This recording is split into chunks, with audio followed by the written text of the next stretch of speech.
Hello everyone students, मैंने आपको last lecture में पी चार्ट समझाया था एंड डी चार्ट। आज हम उनके एग्जाम्पल्स करेंगे। Example number 1.10। स्टूडेंट्स, इसमें मैं आपको इसकी स्टेटमेंट और इसका सॉल्यूशन का ओवरव्यू दूंगी, क्योंकि ये एग्जाम्पल्स हमने बिल्कुल सेम वैसे ही करने हैं जैसे हमने एक्स बार और आर चार्ट किया था। ठीक है, तो मैं ये आपको सॉल्व करके नहीं दिखाऊंगी, ये आप लोगों ने ही सॉल्व करना है, राइट। देखिए, example number 1.10। The following are the figures of defectives in 22 lots each containing 2000 rubber belts. वो बोल रहे हैं कि हमारे पास जो फिगर्स गिवन है वो डिफेक्टिव फिगर्स गिवन है जो 22 लॉट्स में हमें दी हुई है। तो ये जितनी सारी की सारी फिगर्स हमें गिवन है, ये सारे के सारे डिफेक्टिव्स हैं। ये हमारे टोटल 22 लॉट्स हैं, जो हर एक क्या कंटेन कर रहा है, हमारे 2000 रबर बेल्ट्स कंटेन कर रहे हैं।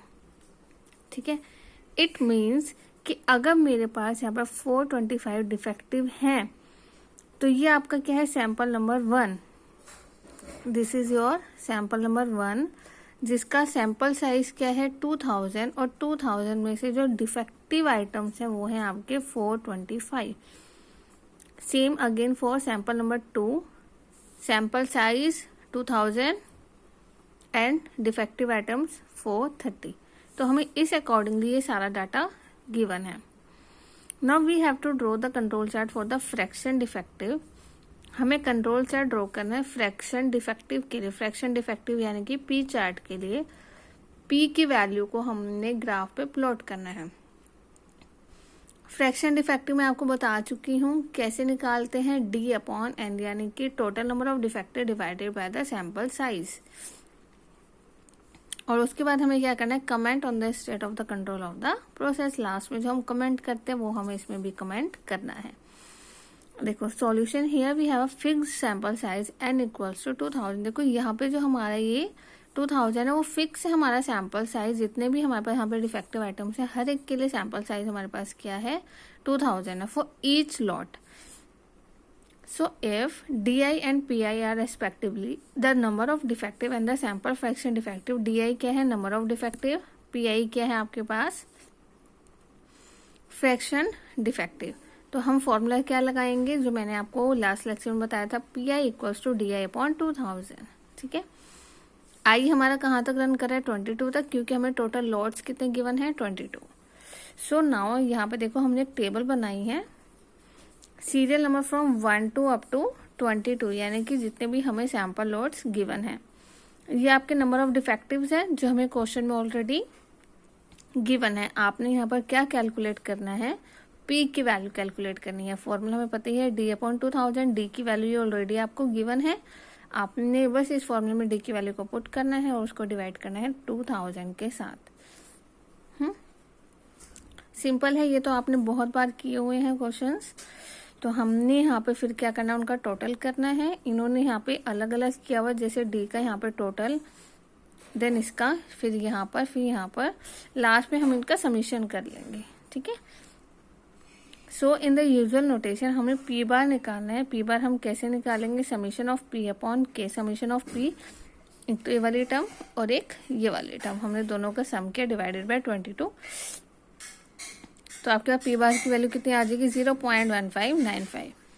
फिर मैं इसकी वैल्यू से क्यू बार की वैल्यू निकालूंगी, that is your 1 minus P bar. Q bar हम कैसे निकालते हैं, 1 माइनस पी बार से। तो मैं यहाँ पे पी बार की वैल्यू को पुट करूंगी, तो मेरे पास किसकी वैल्यू आ जाएगी, क्यू बार की। आफ्टर दिस एक और यहाँ पे बताया हुआ है, आप पी बार की वैल्यू ऐसे भी फाइंड आउट कर सकते हो और इस वाले फॉर्मूले से भी फाइंड आउट कर सकते हो। आपको जो बेटर लगता है आप उसको फॉलो कर सकते हो। आफ्टर दिस मुझे क्या करना है, 3 sigma control limit for P chart. ठीक है, मुझे क्या करना है, कंट्रोल लिमिट फाइंड आउट करनी है पी चार्ट के लिए, जिसके लिए मैंने आपको ये फॉर्मूला बता दिया था 3 सिग्मा कंट्रोल लिमिट का, p bar plus minus rise under root of p bar Q bar divided by n. आप पी बार भी फाइंड आउट कर चुके हो, क्यू बार भी फाइंड आउट कर चुके हो। हमें सबकी वैल्यू को यहाँ पे पुट करना है और उनको जस्ट सिंपली क्या करना है, कैलकुलेट करना है। ये कैलकुलेटिंग पार्ट सारे स्टूडेंट्स आप लोगों को करना है। ठीक है, इसके बाद हम क्या निकालेंगे, अपर control limit and the lower control limit and the central line. Upper control limit में देखो सब में इन्होंने डायरेक्ट वैल्यूज पुट किए हैं क्योंकि हम हर एक टर्म की वैल्यू को फाइंड आउट कर चुके हैं। तो हमने जो सिंपली क्या करना है, इनके फॉर्मूलाज में वैल्यूज को पुट करना है और हमें यूसीएल, एलसीएल एंड सीएल मिल जाएगा फॉर द पी चार्ट। मैं कुछ भी डिफाइन नहीं कर रही हूँ, सॉल्व करके नहीं दिखा रही हूँ क्योंकि मैं ये आपको पहले एग्जाम्पल्स करा चुकी हूँ, ठीक है। तो ये आपको ही सॉल्व करके देखना है। बस आपको क्या चेक करना है, यहाँ पे पी चार्ट के लिए हमारा यूसीएल का फॉर्मूला क्या होता है, ठीक है, जो मैं आपको कल के लेक्चर में बता चुकी हूँ। तो जो बच्चे नहीं देखा कल का लेक्चर, आप प्लीज़ एक बार वो लास्ट लेक्चर एक बार चेक कीजिए, उसमें आपके पास यूसीएल, एलसीएल और सीएल का फॉर्मूला ऑलरेडी है। जब हमें यूसीएल, एलसीएल और सीएल का टर्म्स मिल जाएंगी, आफ्टर दिस हमने क्या करना है, अपना कंट्रोल चार्ट बनाना है, control chart for the fraction defective. अब देखो फ्रैक्शन डिफेक्टिव के लिए हमारा एक ही कंट्रोल चार्ट बनेगा। यहाँ पे आप सैंपल नंबर लिखोगे, यहाँ पे फ्रैक्शन डिफेक्टिव लिखोगे। So the control chart for the fraction defective is drawn this. So from the p chart we find that the sample point, देखो यहाँ पे तो उन्होंने लास्ट में कमेंट लिखा हुआ है, ये कमेंट अभी मैं इसके बाद में पढ़ूंगी। सबसे पहले हमें यहाँ पे अपना ये ग्राफ प्लॉट करना है, यानी कि कंट्रोल चार्ट प्लॉट करना है। आपको पता ही है कंट्रोल चार्ट आप कैसे प्लॉट करते हो। आपको सीरियल नंबर गिवन है 22, आपने पी की वैल्यू को पुट करना है, आपने डी की वैल्यू को ग्राफ पे प्लॉट नहीं करना है, आपने पी की वैल्यू को प्लॉट करना है क्योंकि हम कंट्रोल चार्ट पर फ्रैक्शन डिफेक्टिव कर रहे हैं। तो फ्रैक्शन डिफेक्टिव का मतलब है जो पी की वैल्यूज होंगे उनको हमने कंट्रोल चार्ट पे प्लॉट करना है। तो जैसे सीरियल नंबर 1, सैंपल नंबर 1 के लिए पी की वैल्यू है आपके 0.2125। तो आपने यहाँ पे फर्स्ट प्लेस पर यानी कि सैंपल नंबर 1 पे वही वैल्यू पुट करनी है। बस यहाँ पर इन्होंने ये टर्म्स यहाँ पे जो कंसिडर की हैं पॉइंट में नहीं लिखी हुई हैं, आप चाहे तो यहाँ पे पॉइंट में करके लिख सकते हो, ठीक है। तो हमने यहाँ पर वो प्लॉट करना है। Secondly upper limit, central line and the upper control limit, central line and the lower control limit, ये हमारी टर्म्स हैं। जो भी इनके बियॉन्ड और लोअर कंट्रोल लिमिट के बियॉन्ड हमारी टर्म्स आ रही हैं वो आपकी क्या है, आउटसाइड द कंट्रोल लिमिट। तो यहाँ पर देखो वो सारे के सारे टर्म्स लिखी हुई हैं। जो भी पॉइंट्स हमारे सैंपल नंबर से, सारे के सारे सैंपल्स नंबर हमारे आउटसाइड द कंट्रोल लिमिट है। तो इट मीन्स हमारा जो प्रोसेस है वो स्टैटिस्टिकल कंट्रोल में नहीं आ रहा है।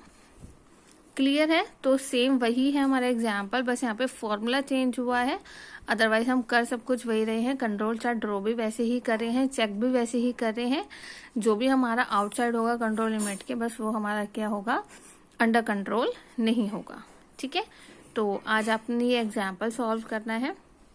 इसके बाद नेक्स्ट एग्जाम्पल है आपका 1.11, बिल्कुल सेम वही है। आपको नंबर ऑफ डिफेक्टिव गिवन है, ठीक है। आपको फिर से वही 3 सिग्मा कंट्रोल लिमिट यहाँ पर ड्रॉ करना है। तो ये वाला एग्जाम्पल स्टूडेंट्स आप लोगों को खुद करना है। और इसमें लास्ट में रिवाइज कंट्रोल लिमिट भी बोला है और मैं आपको रिवाइज भी समझा चुकी हूँ। जैसे एक्स बार में रिवाइज करते थे वैसे ही यहाँ पे करना है। तो ये एग्जाम्पल आप लोग ट्राई करोगे। अगर कोई भी डाउट होगा तो आपने मुझे पूछना है, इससे मुझे भी पता चलेगा कि आप लास्ट लेक्चर्स भी पढ़ रहे हो या नहीं पढ़ रहे हो। So example number 1.1 and example number 1.12, ये सारा स्टूडेंट्स आप लोगों को खुद से ट्राई करना है, ठीक है। इसके बाद देखो नेक्स्ट आपका एग्जाम्पल है एग्जाम्पल नंबर 1.13। ये भी आपको ही सॉल्व करना है, मैं इसका सिर्फ ओवरव्यू दे रही हूँ। जैसे आपको ध्यान होगा मैंने आपको कल लास्ट लेक्चर में रिमार्क पढ़ाया था जिसमें हमने method number 1, method number 2 and method number 3 किया था।